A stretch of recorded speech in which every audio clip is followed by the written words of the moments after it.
Okay, let's have your quiz. Are you ready? If you're ready, kindly raise your hand. Hi, everyone. Good evening. Hi, Chili. Good evening. Justin. Good Good evening, evening. Justin. Regine Apilar. Good evening. Brian, are you there?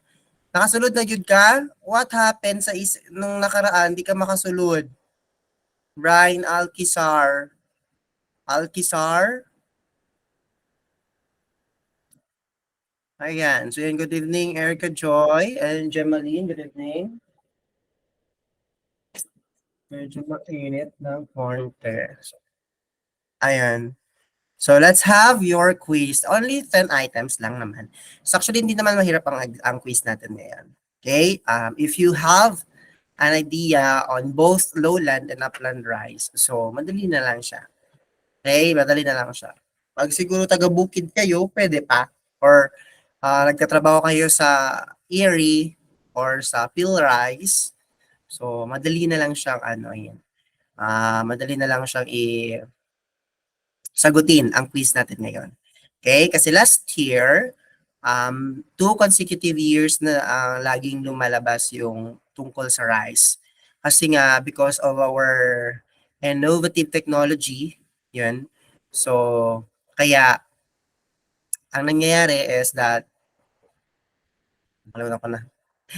Ang nangyayari is, lumalabas na yung mga about sa rice, sa cacao, sa rice, ganun. So tonight, let's have quiz on the rice. Okay? Chananan, shapabo. Yan. So let's have it. And then, just give me a moment. Number one.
Ay,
Karamihan doon, o even doon sa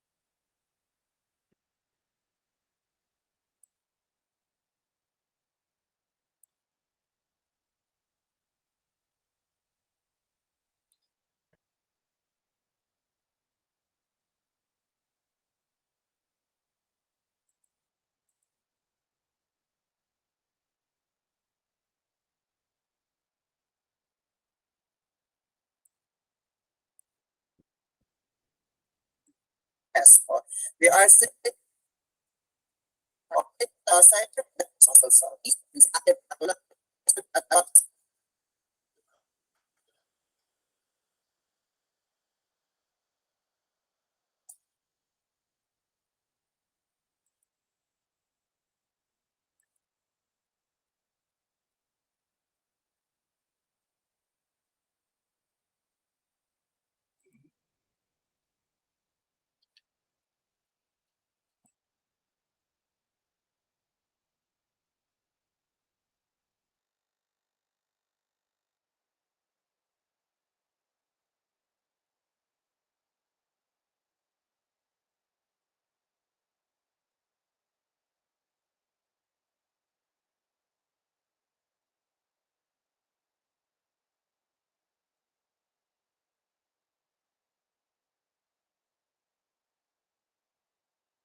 Are you done?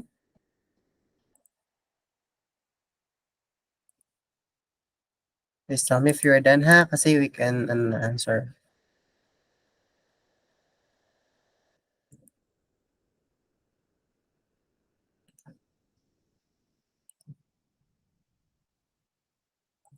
Okay, let's check your answers. Kung tama ba? Okay. Number 1, rice varieties that are tolerant to drought except. So, lahat ng nasa choices ay variety ng upland rice. However, alin sa mga sumusunod ang hindi siya tolerant to drought? Ano yung drought? Yung nagkakaroon parang El Nino, ganon. So walang ulan na nangyayari. So laging walang ulan na nangyayari. So tag-init. Ganon. So the correct answer here is letter B. Okay? So letter B. Letter B is not a tolerant to drought. Okay? Number 2, the rice pink stem borer is also known as blank. Okay? The rice pink stem borer is also known as blank. So the correct answer here is letter C. It's Samia inferens. We have incertulatas. What is the color of incertulatas?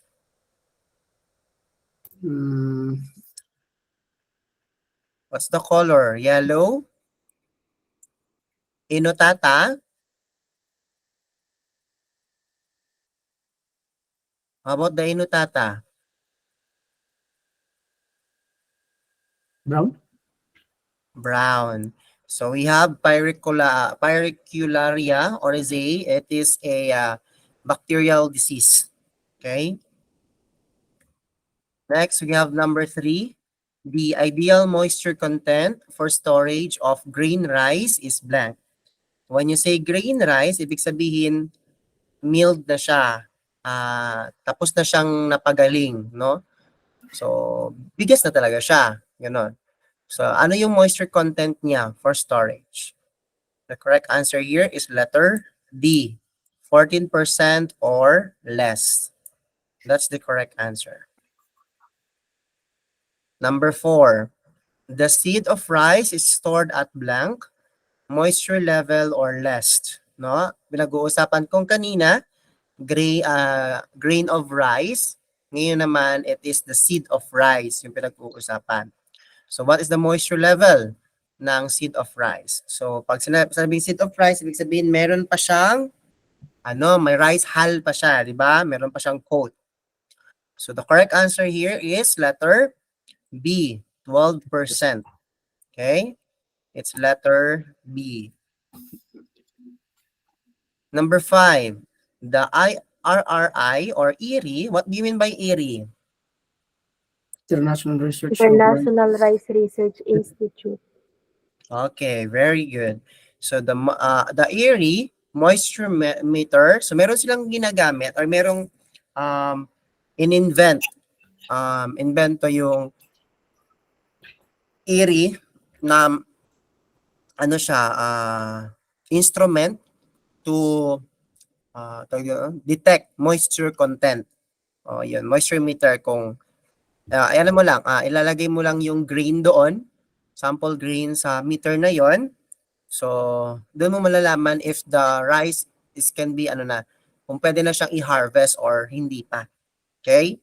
So, the moisture meter is used as any other resistance type moisture meters by crushing a small sample of grain.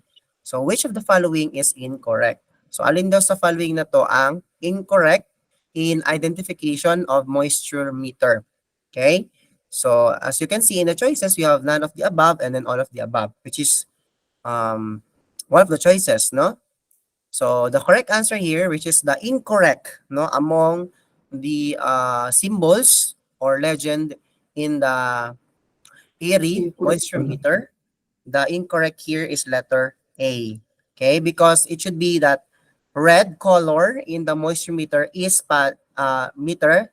Yes, it is a paddy and it should be wet, no? Dapat wet ang term dito na word. Paddy is wet and needs to dried. Okay? Dapat ganon.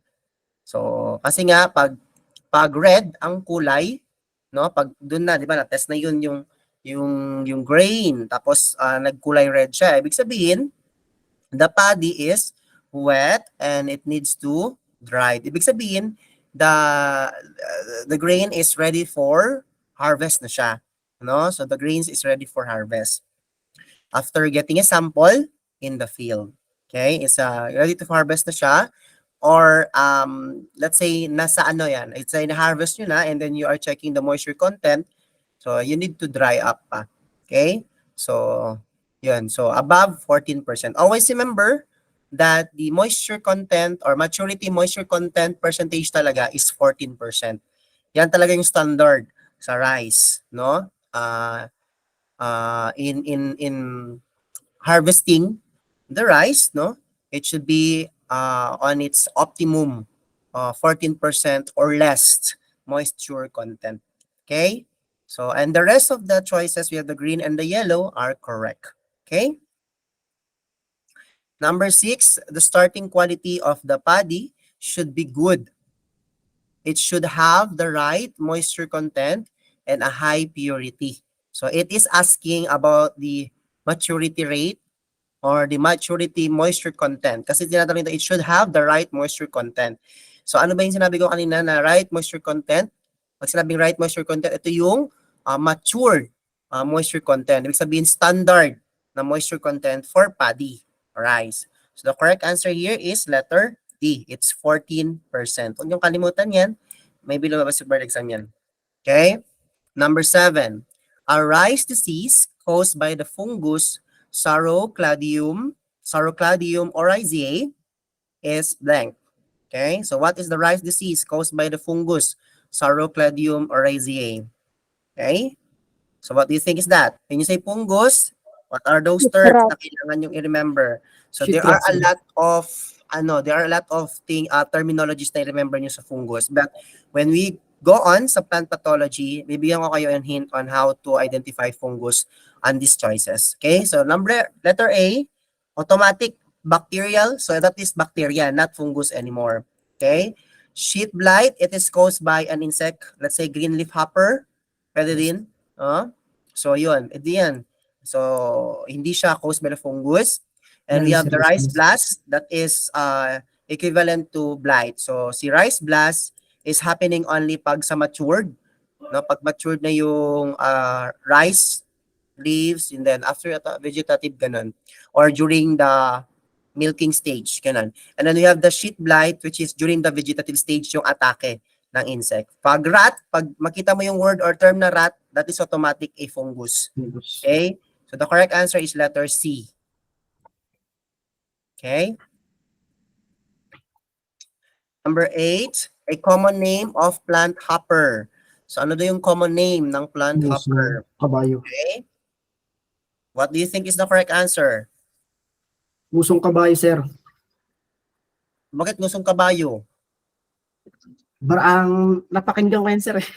Okay. So the correct answer is letter B, ngusong kabayo. Kasi ang harabas, ito ay army worm. Ito yung army worm. Okay? Ang harabas ay army worm. Tutubi, siguro nakita naman nyo yung tutubi, and then we have the putakti. Yung putakti, ito yung alampinig. Okay? So, yun. Number 9, pinawa is also known as blank. So, what is pinawa? Brown. You don't have any idea about pinawa? Pinawa, B? Oh, sa Bisaya.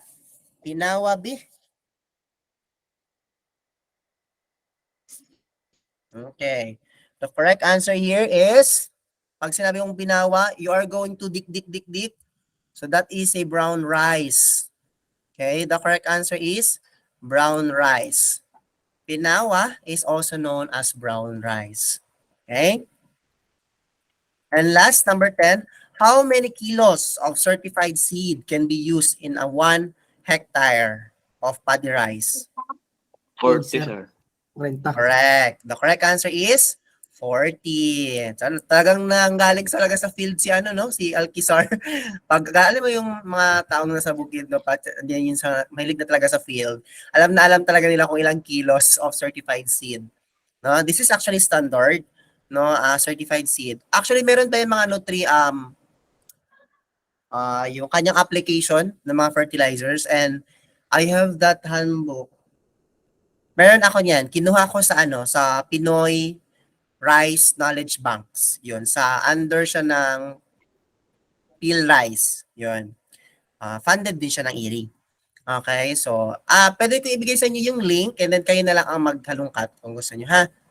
Wait lang. Send ko yung link ngayon para makalimutan ko na naman. Kasi ako, makakalimutin na ako. Matanda na talaga. Okay, so let me know kung ilan ang score ninyo.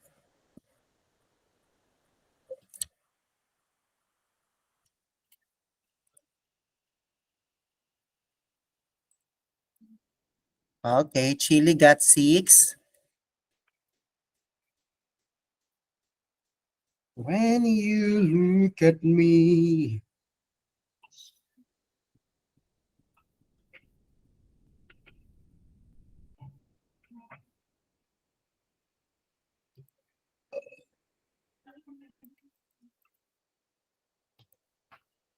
Says things nobody else can see.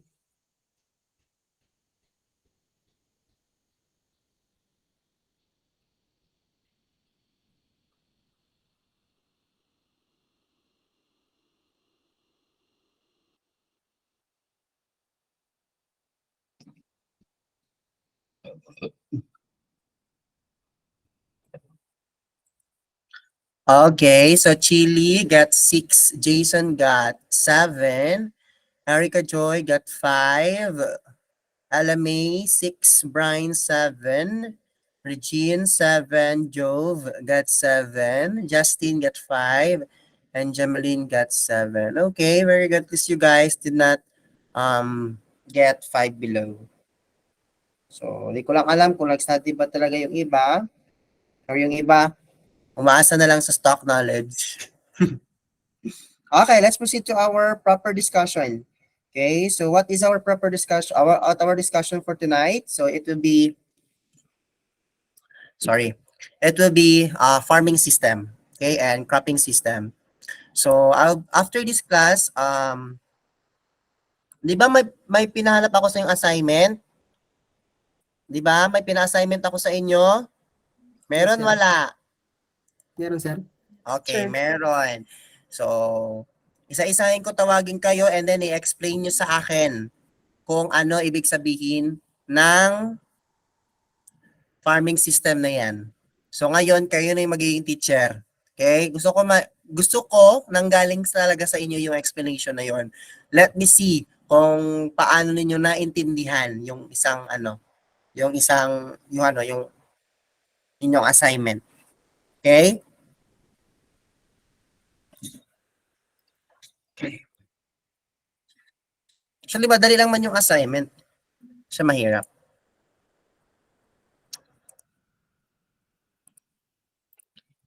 So, this is our class, farming systems.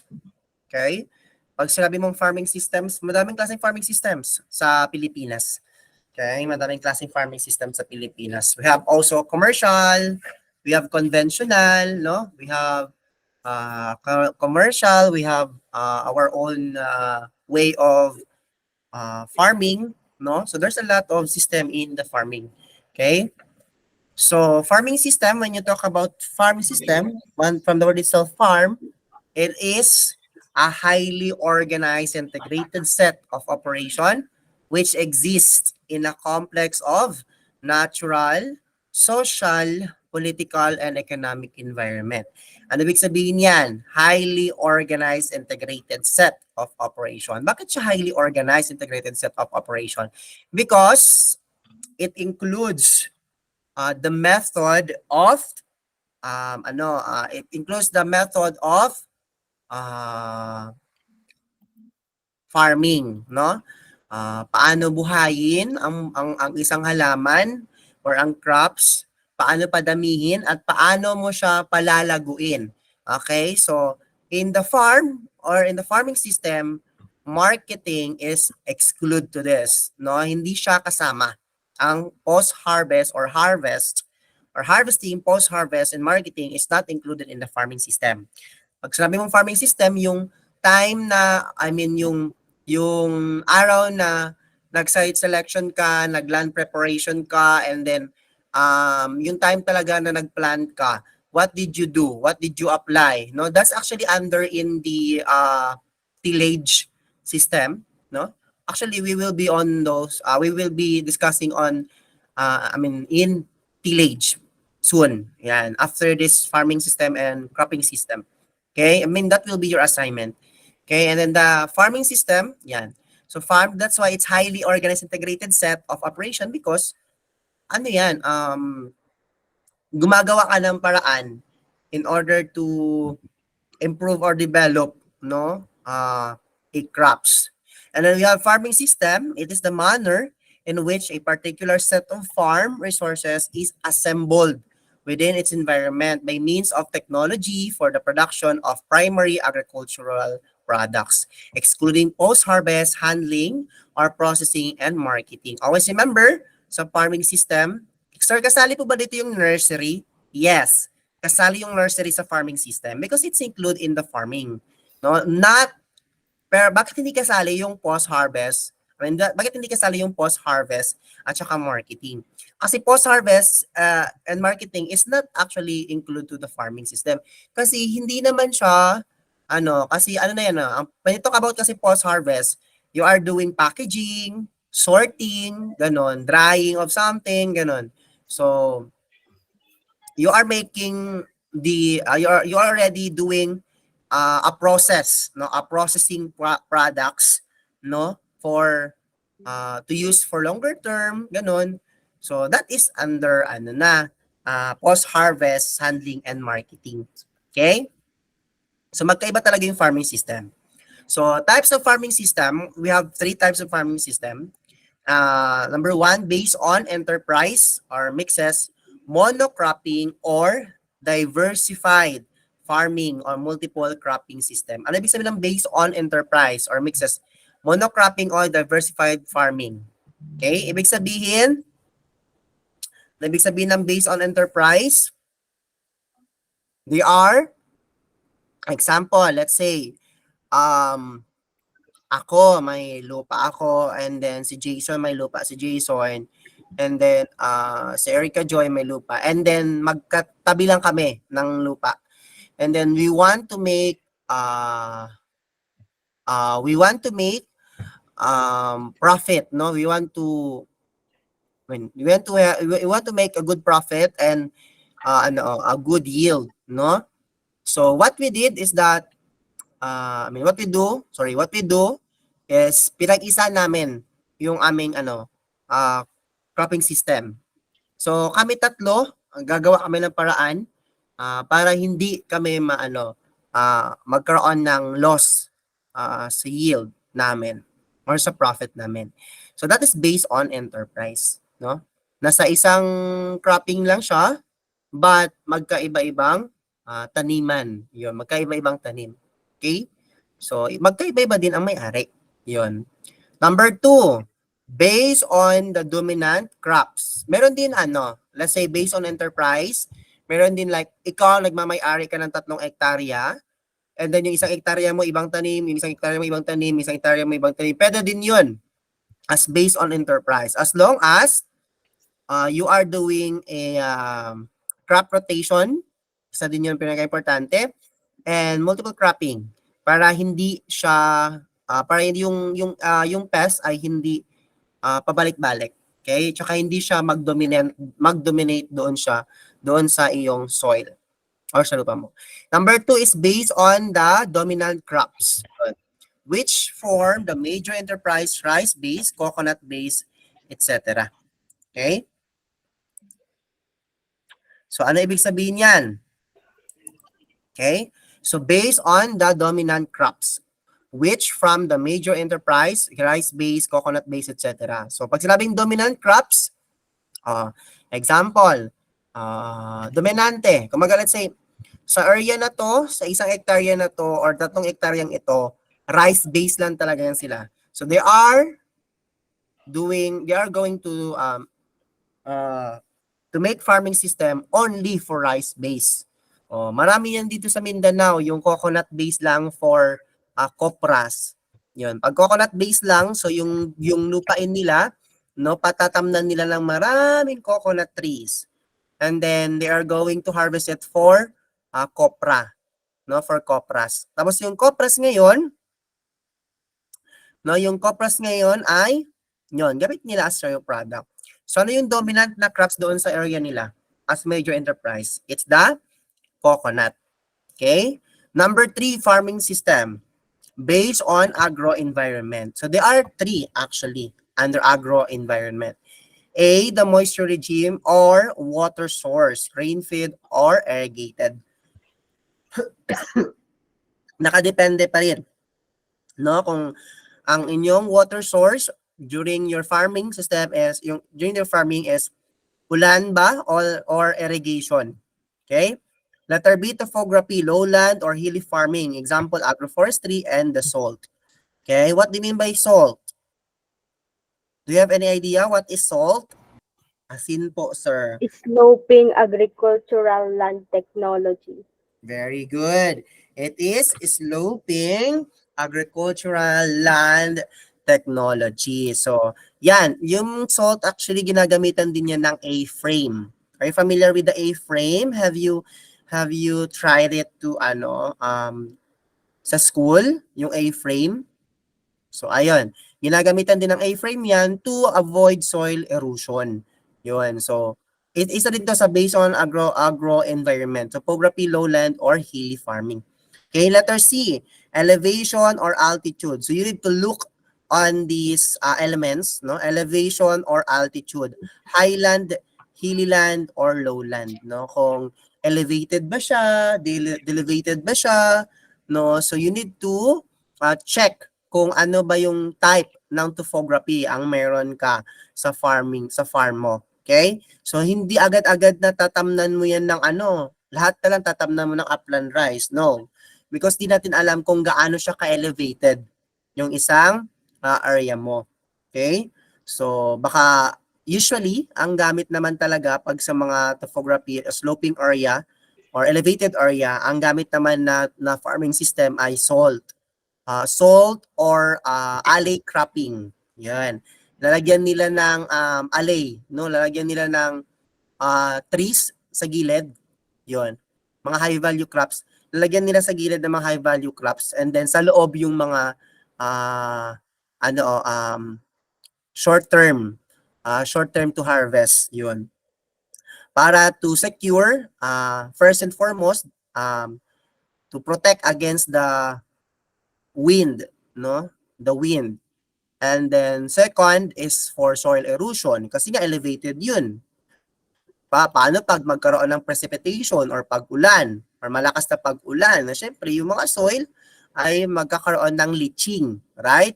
Mababa yung soil, magkakaroon ng losses. And then kaya nagkakaroon ng alley cropping, no? That's one of the purpose also of the alley cropping or the salt. Okay? And then what else? Saan pa siya?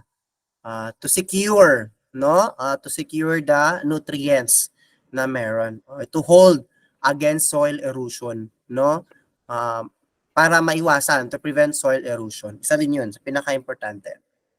Another, we have number 4, types of farming system based on use of farm inputs. Ano yung mga farm inputs? We have high external input and we have the low external input. Okay, are you familiar with the word LESA? Low external input system. Okay, LESA or low external input system, yan na yun, LESA, yan. Pag high external input, ibig sabihin ginagamitan mo ng ginagamitan mo ng malaki, yes? Intensive. Ha? Sound check? Mic testing?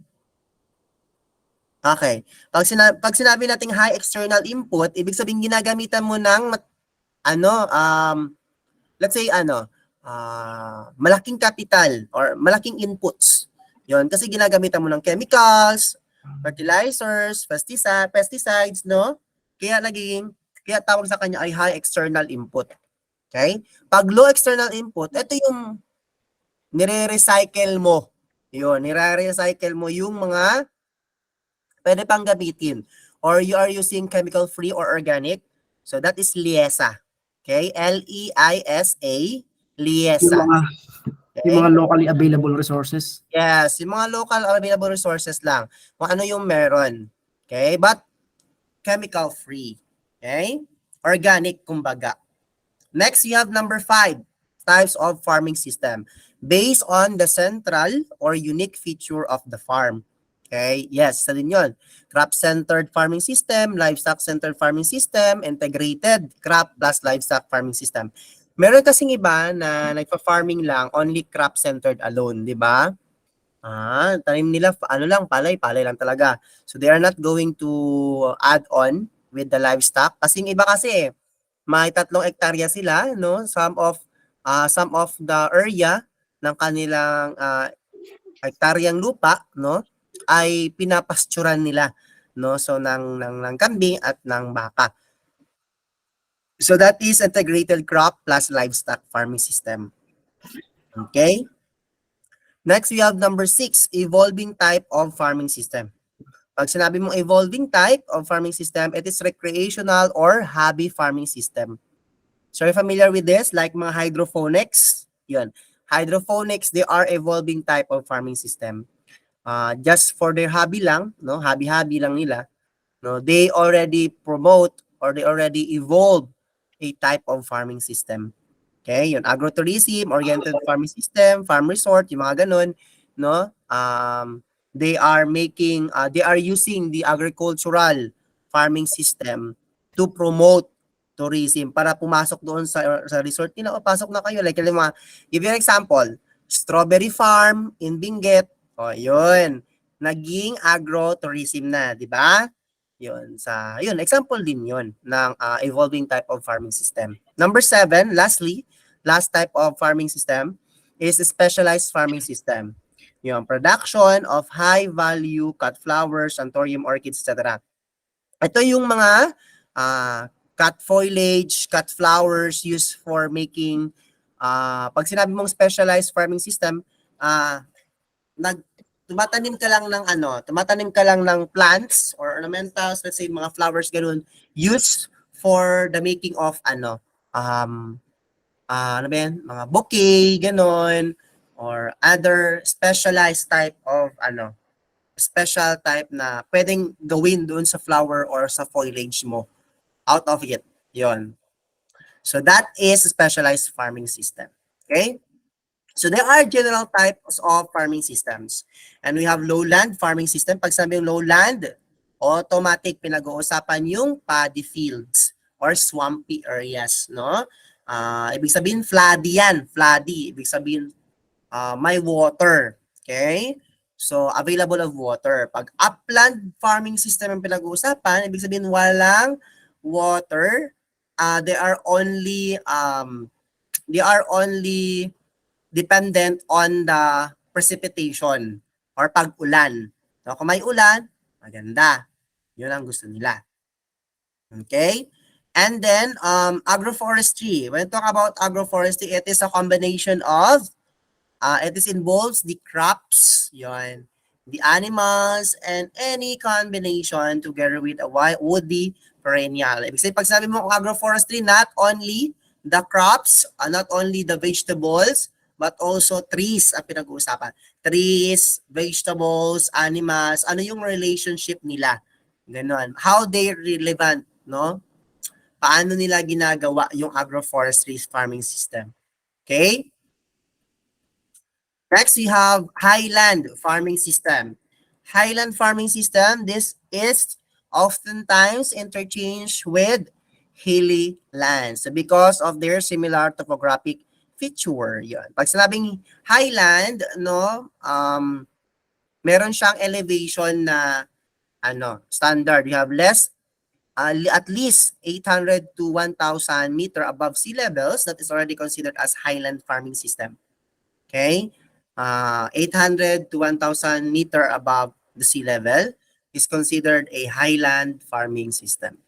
Okay? And we have dry farming or dry land farming system. The practice of growing profitable crops without irrigation in areas which receive an annual rainfall of 500 millimeter or even less. O, yung mga dry farming or dry land farming system, nabubuhay talaga sila even in drought time. Okay?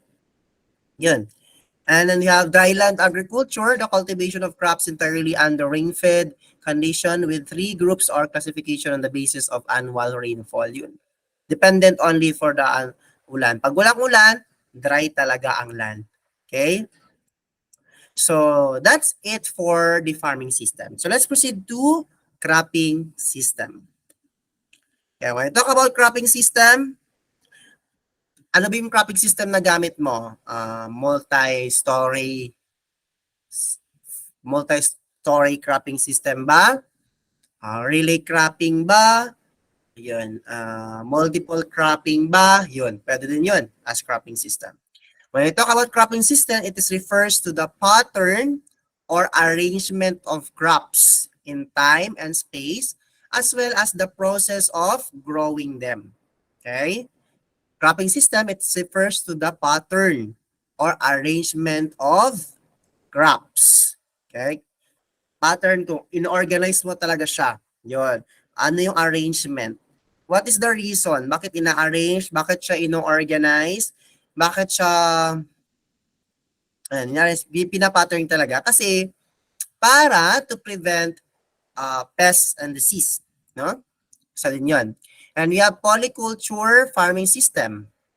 Involves the mixture of annual crops with other annuals. So, pwede ding annuals with perennials or perennials with perennials, pwede din yun. And perennials with perennials planted in spatial pattern. So, pag polyculture, parang mix na siya, no? Annuals, perennials, short-term crops, mga ganon. Isa din yun sa example ng polyculture. Okay?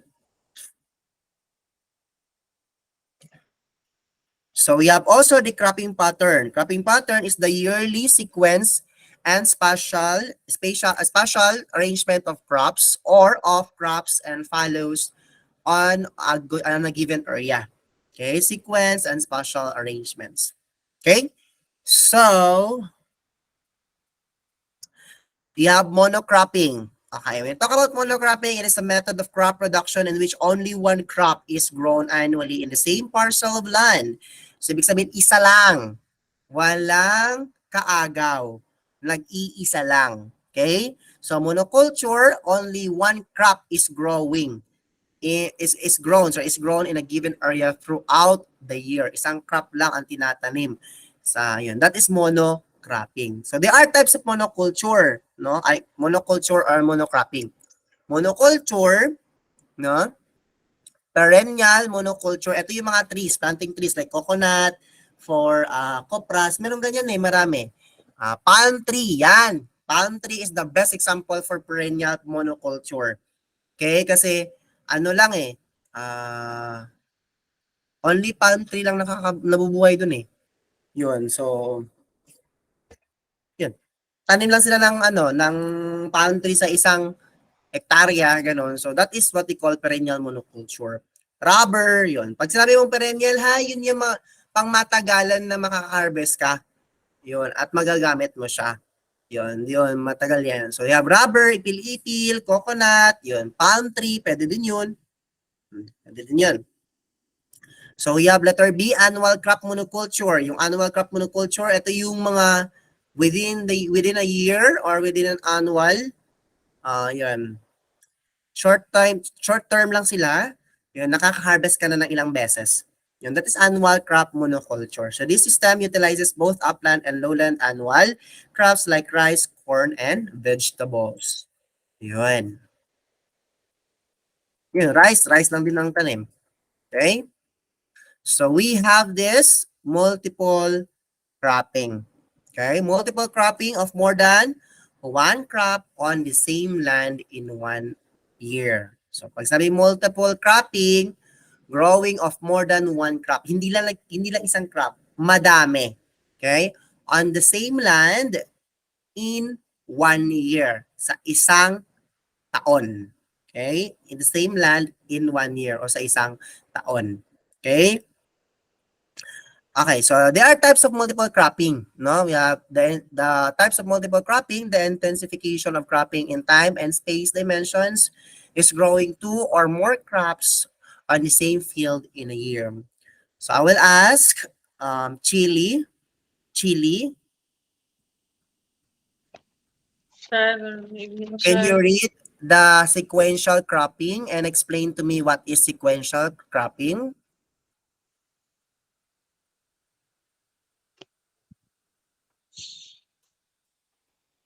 Sequential cropping, growing of two or more crops in sequence on the same field within 12 meter on the 12 month. 12-month period with a succeeding crop planted only after the preceding crop has been harvested, such as the farmer manage one only crop at any time on the same field. A sequential cropping is the denote by hyphen between two succeeding crops. What do you mean by sequential cropping? Though ano siya sir, multiple cropping sir. Two or more crops sir in 2 years are grown or sequence in the same field sir. And then, Sequence.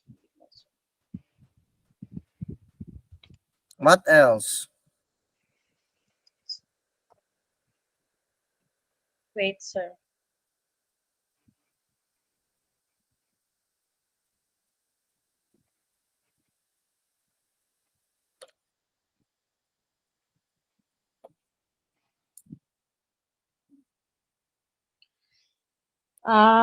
Example niya sir is lansang mais, tapos then sowing beans between maize. Row 4 weeks sir, sequential crops.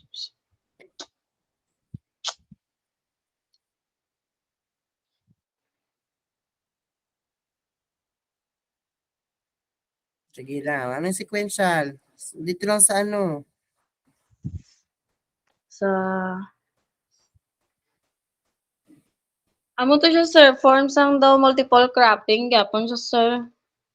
Multiple So, cropping. Ano na, multiple cropping yan. Nabasa mo.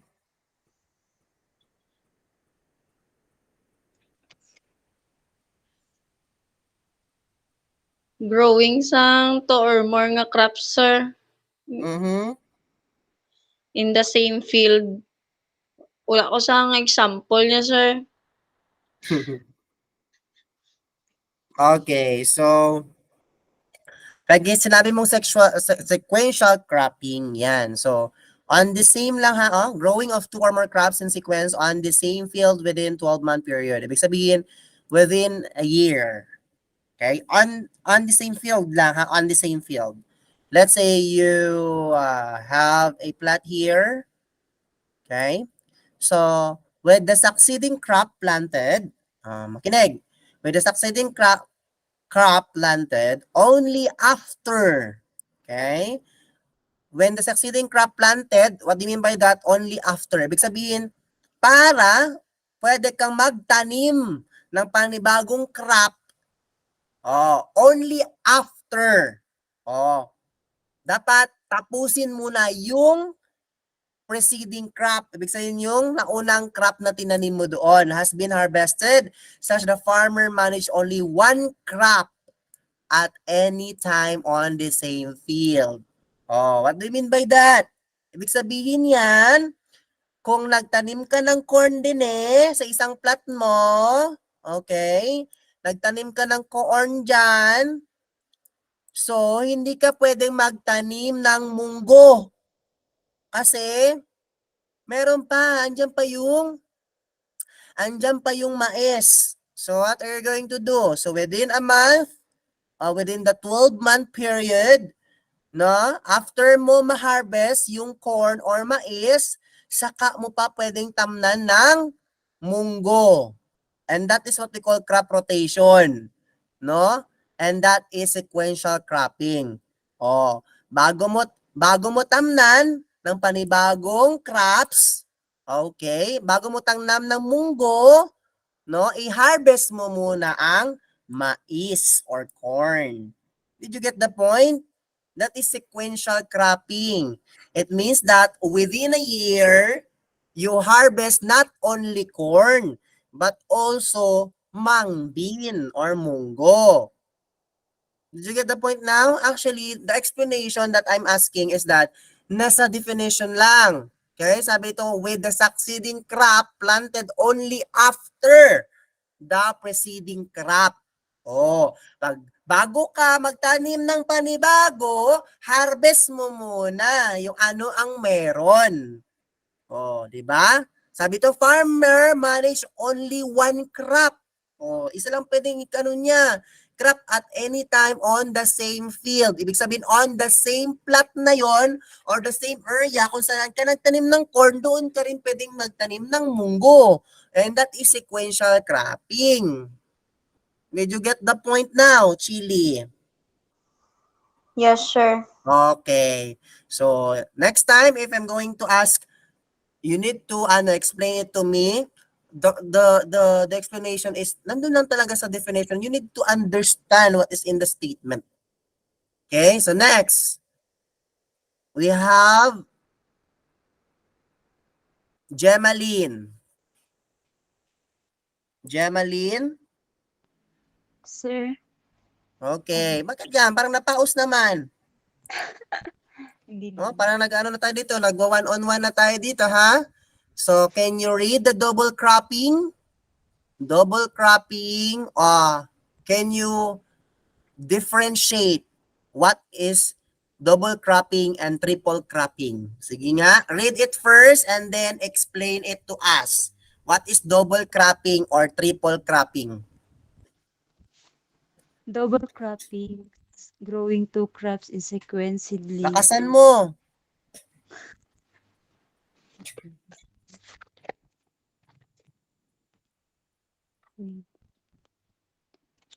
Double cropping, growing two crops in sequence, seedling or transplanting one after the harvest of the other, also called sequential cropping. Triple cropping, growing three crops in sequence, seedling or transplanted one after the harvest of the other. What do you mean by that? Sir, double cropping is growing two crops. Double cropping crops.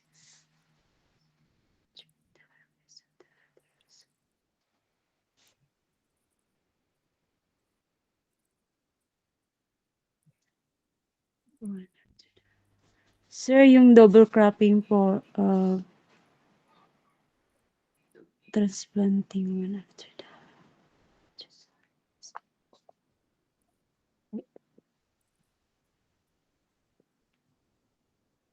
pagkatapos ma-harvest yung dating ng double cropping, pwede pong i-transplant uli yung triple cropping.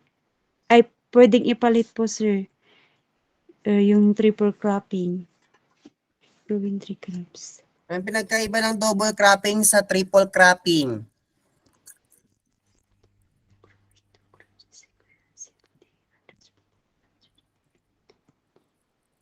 Growing three. Yung double cropping, sir, growing two crops. Tapos yung triple, growing three crops. Tapos?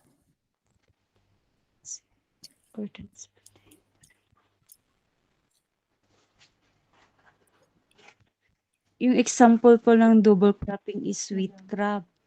Tapos yung triple cropping, rice, potato, tapos rice.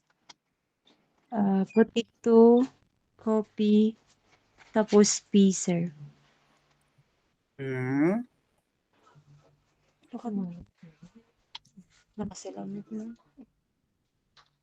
Yun po, sir.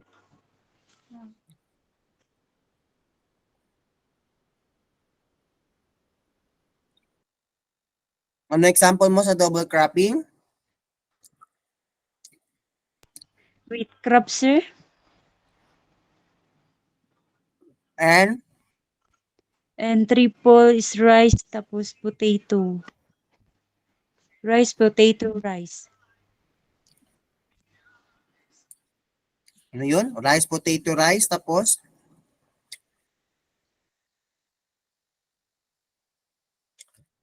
okay. Yung double cropping ay katulad lang din siya ng sequential cropping, no? The term here is that sa sequential cropping, isang crop, no, growing of 2 or more crops in sequence. Nakadepende yan, 2 or more sequence, 2 or more crops in a sequence. Isang plot here, another plot here, another plot here, gano'n. So, depende yan kung ilan ang itatanim mo. That is sequential cropping. When I talk about double cropping, growing 2 crops in a sequence.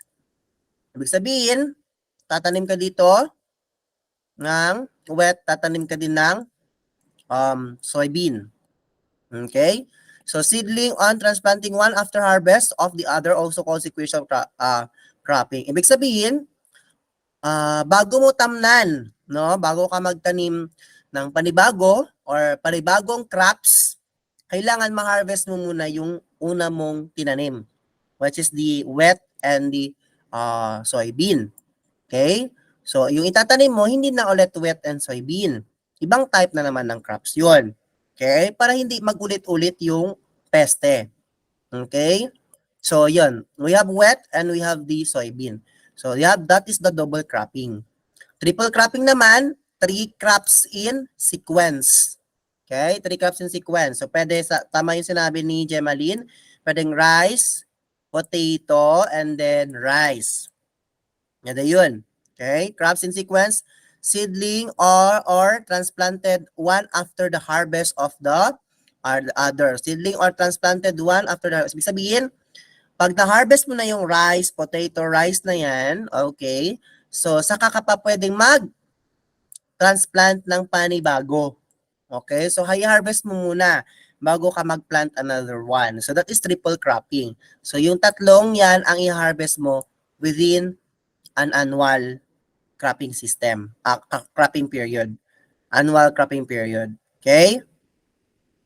So we have AJ. Thank you.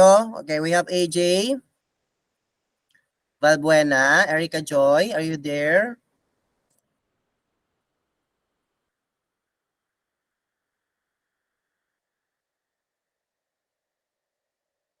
Nandiyan pa ba si Erica Joy?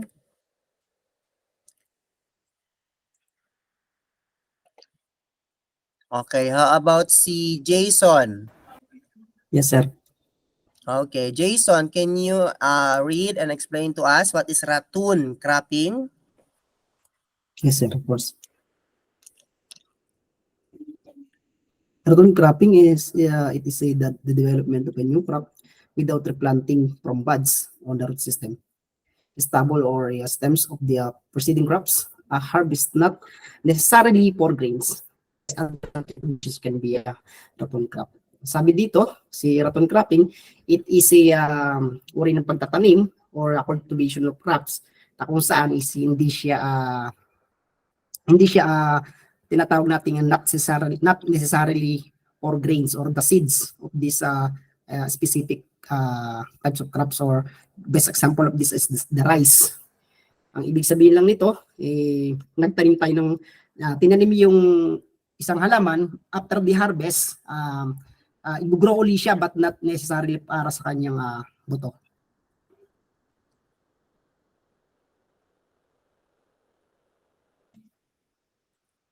Okay na, sir?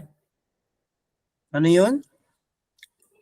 yung ano sir, yung ratoon cropping, nag-grow ng crops, nag-grow tayo ng crops after the harvest sir. Kino-cultivate ulit tong crops na to para hindi dahil sa ano sir, hindi para sa necessarily for sa kanyang tinatawag nating para sa binhi, parang yan sir. Para sa binhi. Hindi necessarily para sa binhi sir. Para saan pala yan? I think this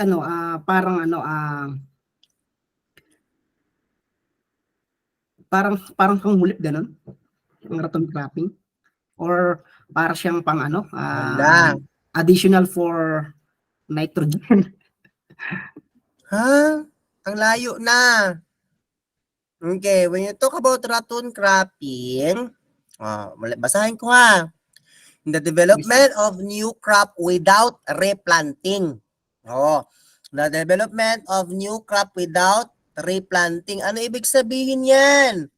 Example, eto, ang rice. Ngayon, nag-harvest ka ng rice. Pag-harvest mo ng rice, anong ginawa mo? No? Pinutol mo yan, yung panicles niyan. So, wala ng panicles. Ba? Yes sir. So, ang mangyayari, ang maiiwan na lang yung mga shoots na Yung hindi nakapag-provide ng grains, no? So, anong gagawin mo, no? Of course, you leave it there. You are not going to cultivate it, but you need to check every now and then, mag-weed management ka din para hindi din matanggal yung mga nutrients kasi kailangan yun. When you talk about rattoning, mayroong mga panibagong shoots na lalabas at mag-harvest ka another ulit. Yun, that is ratoon cropping. Pag naputol mo na yung primary, naputol mo na kasi in-harvest mo na, ngayon yung tinanim mo doon, yung mother talaga niya, hindi mo tinanggal kasi meron pa mga shoots na lumalabas. So yung shoot na lumalabas na yun ay pwede mong gawing pangalawang harvest mo. That is ratoon cropping. Eggplant, sir, and okra. Yes, very good. Tulad ng Eggplant and okra, sir. yan. Isa din yan, yung ratoon cropping ng eggplant and okra. Diba? If you're going to harvest, ano nangyayari? Nagkakaroon siya ng magsimilya, liwat, sir, din magbunga. Pero, hindi mo na gawain yung pagsimilya na. Ibig sabihin, siya mismo, no? Magproproduce siya ng sarili niyang shoot ng rooting system niya or magproproduce siya ng sarili niyang auxiliary buds or panibago. Okay? Another ratoon cropping. We have banana. Yun, ang banana, 'di ba? Pag hinarvest mong banana, 'di ba pinuputol natin yung dulo. Yung minsan pinapatumba natin 'yun pinapatumba natin, 'di ba? So ang nangyayari ngayon, meron yung mga anak-anak na shoot, mga sucker ang tawag doon, no? Yung mga anak na shoot na 'yon. So yung mga suckers, yung mga anak na shoot na 'yon, ang tawag doon is rattoning cropping. Bakit? Because nagde-develop siya ng another crop. Kasi wala kang ginagawang replanting. Wala kang ginagawa kusa siyang tumutubo. Kasi pwede pa. Ganon. Ang Doon guava, sa mismong mother niya. Ang guava, sir, ano pa ba siya na raton, sir? Guava? Hindi ko yung sa guava. Wala. Iba naman kasi ang cropping system ng guava. Iba ang cropping system talaga ng guava. Sugarcane, sir, sugarcane. Sa? Sugarcane. Yeah, very good. Sugarcane. Best example also is the sugarcane. If you're going to cut the tubo, the sugarcane, di ba, may mga shoots na lumalabas, and then you are not going to plant it. It will be the shoot na lalabas na yon. That's the ratoon cropping, no? Kumbaga, hindi ka na magpa-plant ulit, magre-replanting. Hintayin mo na lang, mag-harvest ka na naman sa susunod. Did you get the point? Ganun ang raccoon cropping. Yes, sir. Kita, nagets mo na, Jason? And gets lang talaga, sir. Hindi ka na magre-replant ha. Pusa yun. Lalabas yun siya. After mo i-harvest yun, lalabas na naman isa. Ayahay ka na naman kasi mag-harvest ka na naman. So that is raccoon cropping. Raccoon cropping is usually ginagamit yan ng mga egurota kasi nag-upland rice yan sila. Mga egurot, sobanen, ganon. Sa atin, dito sa Pilipinas. Sa ibang bansa, sa mga African, Vietnam, they are using raccoon cropping. Yun, harvest nila. Tapos, babalikan lang nila pag ready to harvest na ulit. Ganon. Diba? So, how many times ang raccoon cropping? Depende yan sa crops na ginagamit mo. Pag rice, only twice as long as it can still produce produce a new crop. So, it can be. Pero pag hindi na siya pwede. No? Kasi nagsusuffocate din yan sa isang mother plant. Yun. Next, we have intercropping. Okay, what is intercropping? It's the growing of 2 or more crops simultaneously on the same field, such as the period of overlap is long enough to include vegetative stage. Okay, so pag intercropping is denoted by a plus sign between any two crops of crop. Bakit siya plus sign yung intercropping? Kasi dumagdag ka ng isa pang crop sa loob ng isang cropping. Diba? So the growing of 2 or more crops simultaneously on the same piece of land, base crop necessarily in distinct row arrangement or with or without a row arrangement. So what are those? Alley cropping, strip cropping, contour cropping, paired row cropping, skip cropping, parallel cropping, yon. Pag-usapan natin mamaya yan. Companion cropping, multi-story cropping, synergetic cropping. So let's start first with the parallel cropping. Sige nga, explain mo nga sa akin, Alkisar, what do you mean by parallel cropping?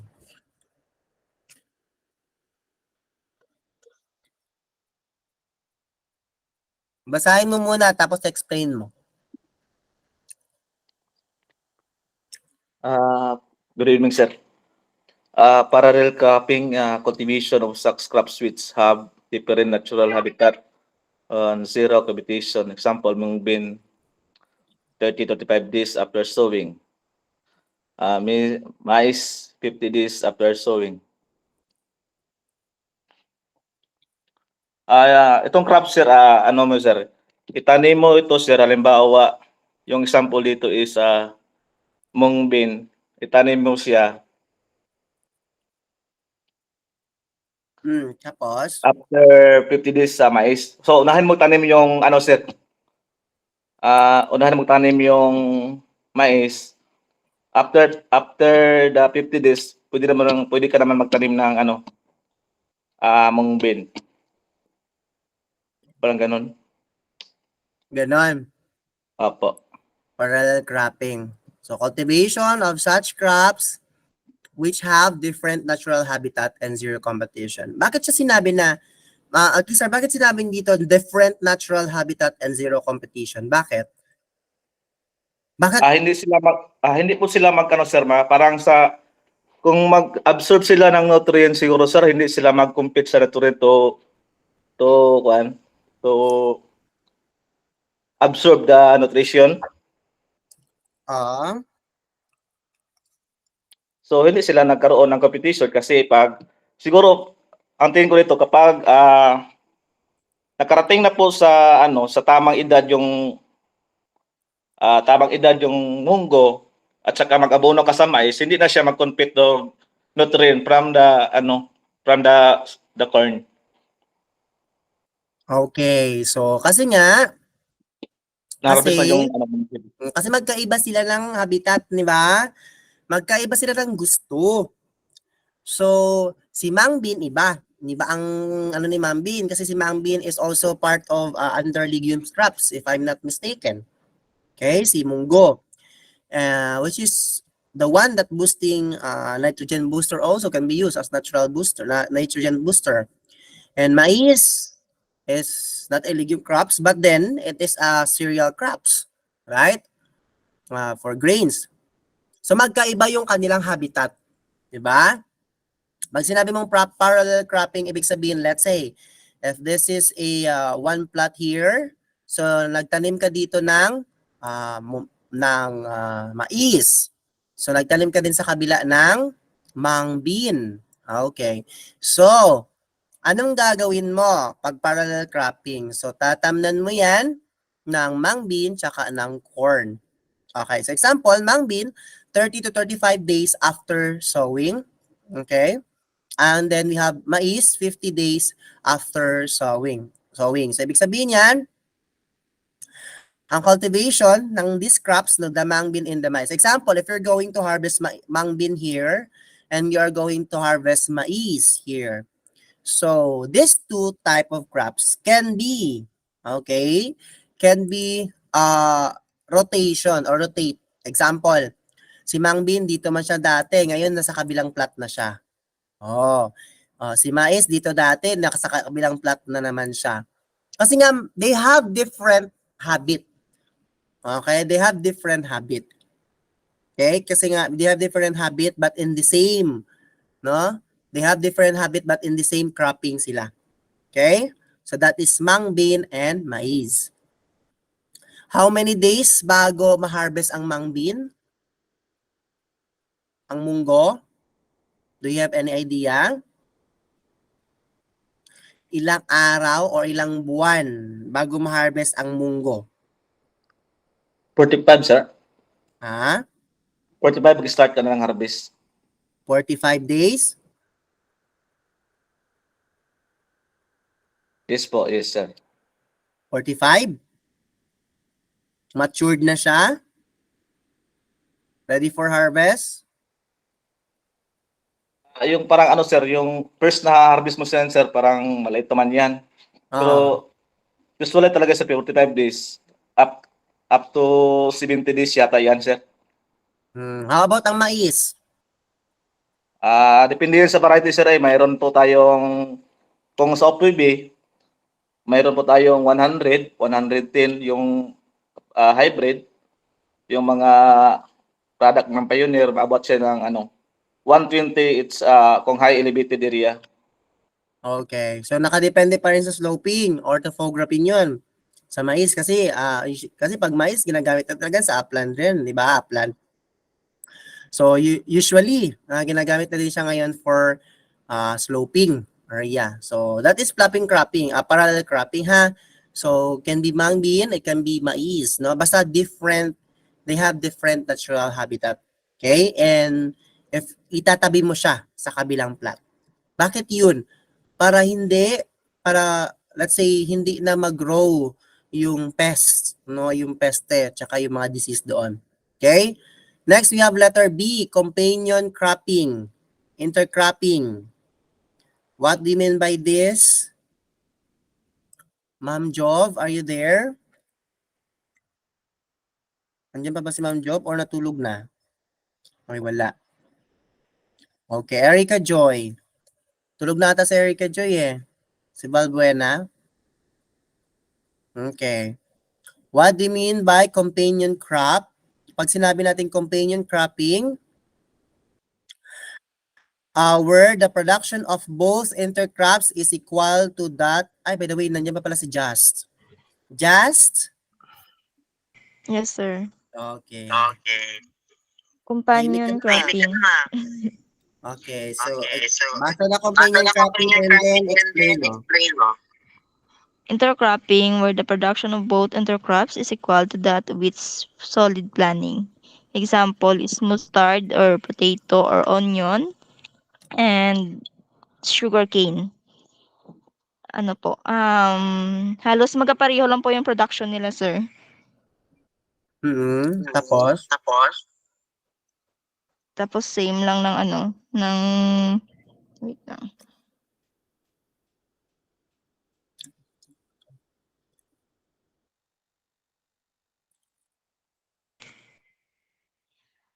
Pag hindi ko dito, sir, magkaiba lang yung ano nila, yung tawag dito, nutrient requirement, pero same lang yung production. Ganun ba? Yan po ba?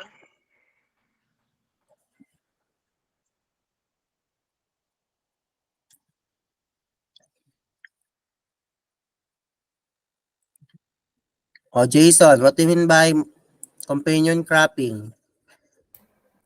Sir, ito medyo may nalalaman tayo dito. Bawi tayo dito.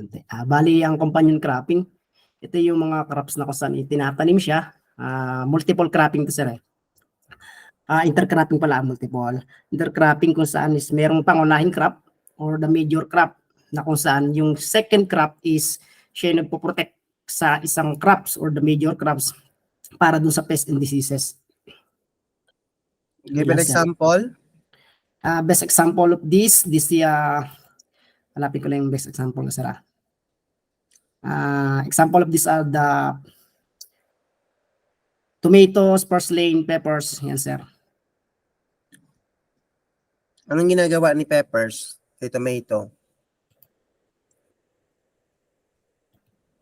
Tulad ng sinabi ko kanina, sir, yung pinoprotektahan ng second or the secondary crop, major crop, sir, para dun sa pest and diseases, sir. Kumbaga yung Ano nga yung purpose ni ano yung purpose ni Pepper kay Tomato?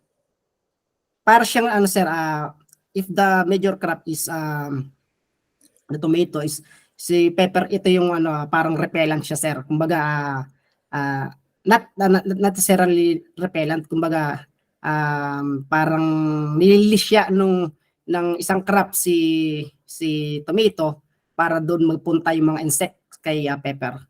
Kumbaga si Okay. pepper mismo ang magpo-protect doon kay kay tomato para makaiwas si potato sa disease at saka pest. Okay, pwede din yun. Pwede din yun. Ang ginamit mo na companion cropping, that is insect pest and disease resistance. Okay. So Yes, sir. Yun the yung best example pagkakaintindi for ko. companion cropping is, are you familiar with the Three Sister story? The story of the Three Sister cropping. Sir, napanood ko siya With nung that? isang araw. It is the mais as panganay. Opo. Tapos we have the sitaw as the pangalawang sister. And we have, ang bunso nila ay si squash. Yun. So, si corn ang nagsisilbing trailers ni sitaw, no? Para doon siya kumabit si sitaw. Okay? Ang panganay. And then we have squash that is providing or boosting the nitrogen for the corn. Okay? So did you get the point now? That is companion cropping, nagtutulungan. Okay? Nagtutulungan. Okay? So merong beneficial ng isang crops and also sa isang crops. No, beneficial ang tawag doon. How about the multi-story or multi-level cultivation? Cultivation of two or more than two crops of different heights simultaneously on a certain piece of land in any certain period. Example, sugarcane plus mustard plus onion plus potato. Okay, I have an example here. Sorry, example here lang. I have an example about multi-story. Pag sabi multi-story, pinag-uusapan dito yung height. Example, sa isang piece of plot na yan, portion of, lot, dito nagtanim ka ng petchay. Let's say nagtanim ka ng petchay. And then, sa pagtanim mo ng petchay niyan, ang katabi niya, nagtanim ka din ng kakao. Okay, nagtanim ka ng kakao. And then, followed mo ngayon ang pagtanim ng, let's say nagtanim ka ng talong. Okay, nagtanim ka ng talong. And then, sa last, nagtanim ka ng coconut. O, di ba? Mapansin ninyo, who is the tallest among the four crops? It is the coconut. Okay, it's the coconut. So we have the coconut here, the tallest, then followed by smallest again, then followed by tallest again, and then the smallest again. So that is multi-story. No, it talks about the crops of different heights simultaneously. Oh, sa isang sa isang cropping, no, magkaiba-ibang crops kasi nga the purpose of that is kasi meron kasi mga crops na sun-loving, meron din mga shady-loving plants. Yun. So that's the reason why it is nagkakaroon ng multi-story or multi-level cropping system. Kuha? Next, we have synergetic cropping. Pag synergetic cropping, ibig sabihin, the yields of both crops are higher than of their pure crop on unit area basis. Example is the sugar plus the potato. Okay, synergetic.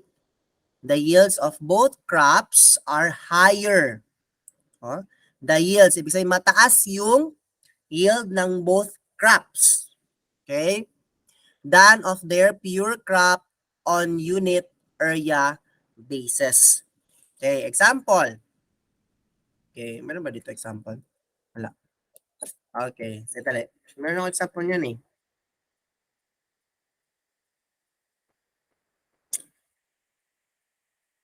Synergetic. Saan yung example na to?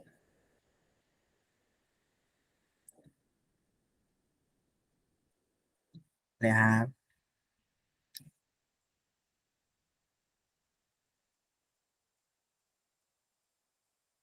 okay.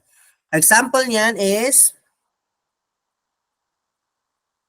carrots and onion. Example natin carrots and onion. So, the yield of both crops are higher than of their pure crop on unit area basis. Example, sa isang plot na to, sa isang plot na yan, dito nagtanim ka ng puro carrots. Yan, carrots, carrots, carrots, carrots. Tapos sa kabila din, nagtanim ka ng puro onion, onion, onion, onion, onion, onion, onion, onion. Now, both crops have different functions, no, and uses or beneficial din siya sa kabilang crops, ganon. Pag synergetic cropping, okay, synergetic, from the word of synergetic, ibig sabihin, they're both, no, onion and the carrots both producing the same good yield or good profit. O, pag i-harvest mo yan sila, in the same plot, sa same plot na yan, i-harvest mo yan sila, ibig sabihin, they will give you a good yield or good profit. Kasi nga, si onion, it can be, kasi si onion, kasi pwede pwede siya mag-promote ng microorganism for carrots, for the hormone carotene. Okay? While carrots, I mean the leaves of carrots and then the fruits of carrots and the roots of the carrots can be used as pest resistance or insect resistance, pwede din yun for for onion, or pwede siyang sabihin na hindi pupunta doon si hoppers or si grasshoppers or plant hoppers ba yan, hindi siya pupunta doon sa onion, no, kasi merong hindi pupunta si hoppers doon kay carrots. Ayan, hindi siya pupunta kay carrots kasi nga dahil kay onion, kasi ayaw ng hoppers yung amoy ng onion. Yun, isa din yun. So that's why synergetic cropping. Okay? Those both ay magbibigay ng good yield. Okay? Next, we have relay cropping. Pag sinabi mong relay cropping, growing of 2 or more crops together, but seedling or transplanting the succeeding one after flowering and before the harvest of the former crop. Ano yung relay cropping? Kung kanina, after pag sequential cropping, kailangan harvest mo muna bago ka magta-transplant. Sa relay cropping, no, kailangan makapag-transplant ka na, hindi ka pa nakapag-harvest. Ayun. Kailangan hindi ka pa nakapag-harvest, nakapag-transplant ka na. Okay? So, ibig sabihin nun, after mo magtanim, mga ilang araw, pwede ka nang makapag-transplant. Example niyan ay contour farming. Yon. Or synchronous farming, pwede din. Are you familiar with synchronous farming? Sa relay cropping, example sa rice, synchronous farming, like you are going to wait for mga ilang araw bago ka, example, let's say, si Jason nagtanim ng rice. So, ngayon, si Alkisar or si Brian, hindi siya pwedeng magtanim agad-agad. Hintayin niya ang ilang araw pa para magtanim, para pwede na siyang magtanim. So, mga ilang araw yan, usually, 20 days. Yon, maghintay ng mga 17 to 20 days para si Alkisar ay pwede na din magtanim. Para, pag mag-harvest si Jason, no, sunod na mag-harvest niyan ay si Alkizar. Or sometimes, no, it depends on paano yung pattern ng inyong cropping, or ano pa yung tawag diyan, exposition sa sunlight, no? Meron yan, magsasabay din kayo mag-harvest. Nakadepende din sa climate yan. Okay? So meron yang ganyan. It depends also to the variety you used. No, kasi may mga variety talaga na merong pang early at pang pamatagalan. Okay? So that is relay cropping. So there are other types of cropping system. We have We have strip cropping. Strip cropping is the growing of 2 or more crops simultaneously in separate plants. Plants are arranged in strips that can be independently cultivated. Ano yung strip cropping? Example, yung mga ganyan. So, dito nagtanim ka ng corn, dito nagtanim ka ng rice, dito nagtanim ka ng sugar cane, ganyan. So, that is strip cropping. Growing of 2 or more crops simultaneously, magsabay-sabay in separate plots. Magkaiba-ibang plots. Ibig sabihin dito, si Jason nagtanim ng rice. Sa kabila, si Brian nagtanim ng corn. Tapos dito nagtanim naman si Gemaline ng sugar cane. So, sabay-sabay sila magtatanim. Okay, that is strip cropping. It is also to prevent soil erosion. Okay, and then we have letter B, sorghum cultivation. Sorghum cultivation is a system of crop cultivation in parallel beds and sinks wherein lowland crops are planted in the sinks. Okay, and upland crops are grown in beds. 2 successive upland crops can be grown in beds during the year and the rice crops in the sinks. So what do you mean by sorghum cultivation? Okay. Sorghum cultivation, ito actually ang ginagamit na ngayon sa field rice, yung sorghum cultivation. Okay, system of crop cultivation in parallel beds. No, 'di ba? Ano yung ginagamit natin na method sa rice? In germinating seeds? Dapog, ano yun sir, yung Anong method? Dapog, sir. Dapog. Yes. method. It's Dapog method. So, yun. Using the Dapog method, they're using also sorghum cultivation. No? They use parallel beds. Yan, parallel beds, sabay-sabay. Di ba isahan, di ba pag Dapog, nakalinya talaga sila, parallel beds. So, that is sorghum cultivation. Yun. And we have alley cropping. So, alley cropping, ito yung sinabi ko sa inyo, system follows an alternate succession of the strips or hedge grow croppings of perennial crops established along the contour of the slope and open space. Ano yung contour? Ibig sabihin, example, ganito. May square ganyan, no? Sa bawat anggulo na yan, sa bawat side na yan, may tinanim ka na mga puno, 4 borders, as borders mo. Yon, as borders or contour mo yan siya. Sa contour, as borders mo.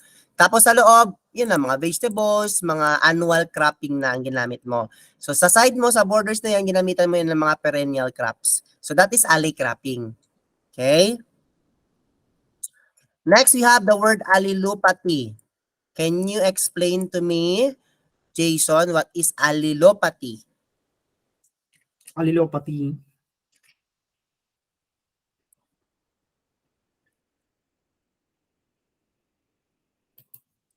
Refers to the detrimental effects of a higher plants of one species on the germinations, growth, or development of plants of another species. Allelopathy, this is a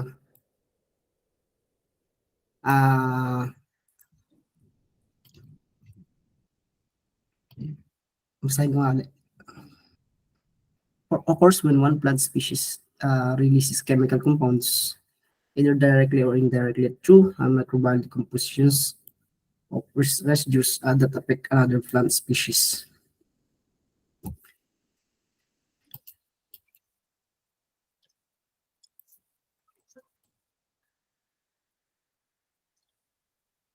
Ano yung allelopathy? Diniscuss ko na yan sa inyo. Oo nga sir, DSS man, hindi ko maalala eh. Ano ba kayo? Nagka-amnesia ba kayo? Wala sa focus sir. Okay, ako na lang. Pag sinabi mong allelopathy, the word is detrimental effects. Ano yung detrimental effects? Ibig sabihin, pwedeng ikamatay. Yun, pwedeng ikamatay ng isang plants. Ibig sabihin, allelopathy, nagtanim ka dito, may plants ka dito, tapos sa kabila, meron ding plants. No? May tumubo na unwanted, no? Let's say mga weeds or unwanted, ganyan. Anong gagawin ngayon? Itong si weeds, makikipag-compete doon sa roots, magkikipag-compete yan sila. Mag-aagawan sila ng nutrients. And then si weeds ngayon ay mag-produce ng chemical hormones to kill the plants, no? So that is allelopathy, no? Magpo-produce ng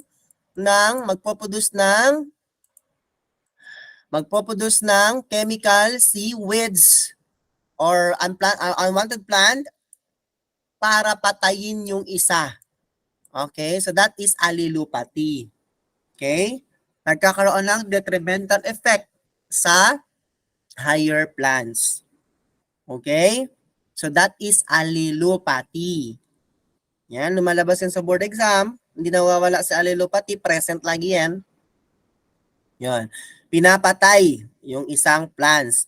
Kasi nagpo-produce ng chemical hormone si unwanted plant para patayin. Tapos nagkikipag-agawan pa, nagkikipag-compete pa sa nutrients. Yun. So that is allelopathy. Did you get the point now? Okay? Yes, sir. So we have morphological differences. The difference in form of structure of the component of crops, the morphological difference in primarily related to mutual shading, which in turn is directly related to photosynthesis. So nag-discuss na din tayo ng morphological differences, right? Yung mga corm, rhizome, runner, stolon, bulb, yung mga ganun. That is morphological differences. Okay? So this is a salt cropping system or sometimes ginagamitan din yan ng A-frame. If you're familiar with the A-frame, okay? A-frame. So salt is also known as, what do you mean by salt? What do you mean by salt again? Sloping agricultural land technology. Okay, sloping agricultural land technology cropping system. It can prevent soil erosion and then improves the soil fertility and provides a continuous income from the diverse crops planted on the hilly land. If may lupa ka na elevated or hilly ang yung lupa mo, so you are going to use salt cropping system or also known as agroforestry cropping system or alley cropping. Yan, pwede din sa alley cropping yan. So what are you going to do? Ibig sabihin, the first part of your plot is unplowed. Sa susunod naman, it's plowed na siya. Sa sunod is unplowed. Tapos sunod naman is plowed. Para hindi siya mag-promote ng erosion. Kasi the purpose of unplowed is to hold the topsoil. To hold the soil. Sa Okay. floodline sir, no? So that is salt cropping system. Okay? Plowed, unplowed, plowed, unplowed, ganon. Next, we have agroforestry system. It's a land use system in which agricultural crops or livestock and forestries are raised on the same land, either sequential through rotational use of simultaneously. Pag sabing agroforestry, it is the relationship between the livestock, agricultural crops, and also the forestries. Okay? And we have the crop rotation, which is very important. Crop rotation is the growing of different crops in different order of succession on the same land. The crops in rotation form a mutual beneficial allelopathy relationship. So what do you mean by beneficial allelopathy relationship? No, ibig sabihin hindi sila nag-aaway, though they are different crops, so magkakaroon pa rin ng competition between the nutrients, right? So if you're going to make a crop rotation on that, no, hindi sila mag-aaway sa nutrients because yun nga, busog sila lagi because of complete nutrients na binibigay ng iyong soil. Ayun. So that is at the same time, they are beneficial also to allelopathy. They are not producing chemicals, chemical hormones, except for weeds na yan. Best example talaga ng producing chemical hormones is the weeds. Na producing chemical hormones that can kill the higher plant. Yun. And then we have lastly is the low external input agriculture or the LESA. Pag low external input agriculture, ibig sabihin you are using low resource poor, and then organic. Yan, organic, infrastructure, do not allow widespread, chemical free, ganon. Recycled, so that is LESA or low external input agriculture. Pag high, pinagagamitan ng pesticides, chemicals, ganon. Okay? So that is our discussion for tonight. Okay, so that is cropping system and farming system. Okay, what is your next assignment? You please advance reading on tillage. Okay, so we will discuss about tillage, post-harvest, and harvest. Okay? And the next, Ilan na sir yung natitira nating topic, sir? yun na lang. Last na to, sir. Post, hindi pa siya, madami pa yan, madami pa ang crop science. Madami pa. Okay, so tomorrow is your quiz sa weed science, tama? You have your quiz tomorrow sa inyong weed science. And then, after natin mag-weed science, let us now proceed to plant pathology. Magpa-plant pat na ako tomorrow. Okay? Baka magsa-start ako sa principles ng plant pathology or magba-bacteriology na ako. So, bacteriology, virology, mycology, yon. Alam nyo guys, yung nag-study ako ng plant pathology, feeling ko parang doktor na din ako. Kasi hindi lang siya plant ang pinag-uusapan sa pathology. Pinag-uusapan mo yung characteristic mismo ng virus, ng bacteria, ng fungi. Yun. So, yun. Kasi sa pagiging doktor kasi, isa yan sa mga scope ng kanilang board examination, ng physician, medical doctor, physician licensure examination. Isa yun sa scope nila, yung pathology. So, parang gusto-gusto ko na din. At the same time, yung microchemistry or microbiology ba yun? Sa kanila? Ay, biochem. Sorry, it's biochem. Yun. So, parang gano'n na din, yung pathology. So, no worries kasi madali lang naman yung pathology sa side ko. Kasi madali ko lang siya explain sa inyo. Hindi naman masyadong mahirap kung ikumpara natin sa iba. Okay, so yun. Kasi mas madali talaga ang pathology, mag-explain ako sa pathology. Okay, so yun. Ano pa bang kailangan ko sabihin? Wala na. So I need your economics. Yung mga hindi pa nagbasa ng economics final coaching test, I need it by tomorrow. By the way, si Brian, hindi ka pala kapag-send ng animal science final coaching test. Kailangan ko na yun. Brian? Sir, kay medyo busy sir ba? Sige, Kaya may sa travel. magtatag. Nag-start ako sa answer, sir. Nag-answer na ako. Sige, bago ka matulog ron ha. Umalas na nag-answer. Kailan yung Dalawa ko report, sir. Agad kayo. Sige na. Kaya na namin mo. Basta I need your animal science, ha? Okay, sir. Okay, Basta thank ka you, namin, sir. Mabasa everyone. ko. Good night. Yung iba, nakakakuha lang sila sa kanilang score. Nasaktan sila, umiyak sila. Si Chili umiyak ata. Si Gemaline umiyak din. Charot. Si Jazz. Si Jess ba umiyak din, sir? Si Erica Joy umiyak din. Umiyak sila sa score nila. Actually, yung dito din sa face-to-face class ko, umiyak. Ay, alam nyo ba? Hindi daw siya umiyak. Yung sa face-to-face class ko din, lahat sila lang hina nung nakita nila yung score nila. Kasi, sinabi ko sa kanila, okay, I'll give you time. You can get the test papers. You can do what you want. You research if you want to research. Nag-research sila, pero ang scores nila hindi umabot ng 75. So ayun, sabi nila akala daw nila mataas na daw talaga yung score nila. Oh, yun. Yung akala mo lang pero hindi pala yun. No. Okay? So, Ay, sir. ha? Ano sir ba? Pwede ko sa papel lang tapos picturean ko lang. Na-send ko. Sige lang man, kay ikaw naman syempre mag-check ana, kay mga tagusay mo sa answer key. Sige po. Sige po sir, sige sir. Sa papel ko lang. Okay, sige. Bye-bye Thank you na, po. good night. Kailangan natin magpahinga ngayon kasi morning ako tomorrow, alas 8 ang aming klase. Thank you, sir. Bye! Bye. Night.